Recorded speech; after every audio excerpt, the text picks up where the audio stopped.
In 2014, I was on the edge of burnout, overworking myself constantly, crying all the time, and snapping at my loved ones. Here's how I turned myself from overwhelmed and stressed to calm and confident. Number 1, I gave myself permission to take time for me. This was hard. Society has conditioned us to believe that unless we're doing something productive, you're wasting time. And I couldn't see a way off of that treadmill. Once I started to slow down a bit, I saw that a big reason I hadn't ever given myself permission before was because I didn't believe that I was worth taking care of. I was keeping myself busy so I didn't have to deal with the negative emotions I had about myself. But ultimately, not allowing myself to rest was costing me my health, my relationships with my loved ones, but especially with my husband, who, when I look back now, I was utterly foul to. And it was stopping me from enjoying my life. I was miserable. Number 2, I simplified everything in my life. I was literally running through life like a headless chicken, jumping from the most urgent thing to the next most urgent thing, and I felt like I was firefighting constantly. It was completely exhausting. So I started by writing everything down that was in my head, and there was a lot. Everything that I was responsible for, and then I got ruthless.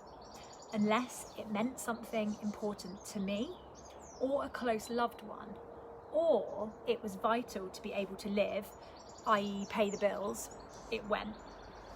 The freedom it gave me when I crossed the things that I had been doing on autopilot for years off of my list was out of this world.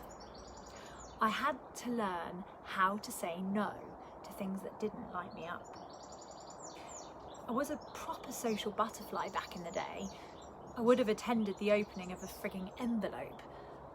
But after some reflection, I realised I didn't actually like doing all that social stuff constantly.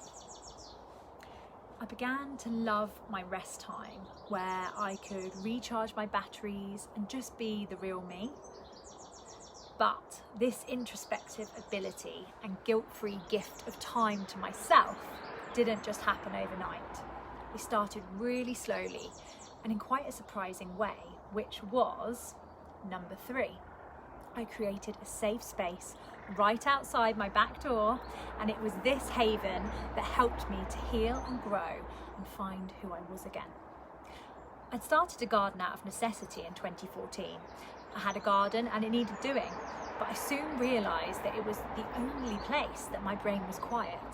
A place that allowed me the headspace I needed to actually reconnect with what made my heart sing and what didn't. I had been so caught up with doing that I had forgotten to be. However, I still only had limited time in which to garden, so I started to combine mindfulness techniques with gardening methods to help my brain find calm more quickly, and developed a whole range of 5 to 20 minute mindful gardening activities that fit into my busy life. I planted plants and designed my garden to maximise the opportunities it gave me to feel calmer and happier in the limited time I had available to me. Let's get finding you calm in your garden, even though you're super busy. You deserve it.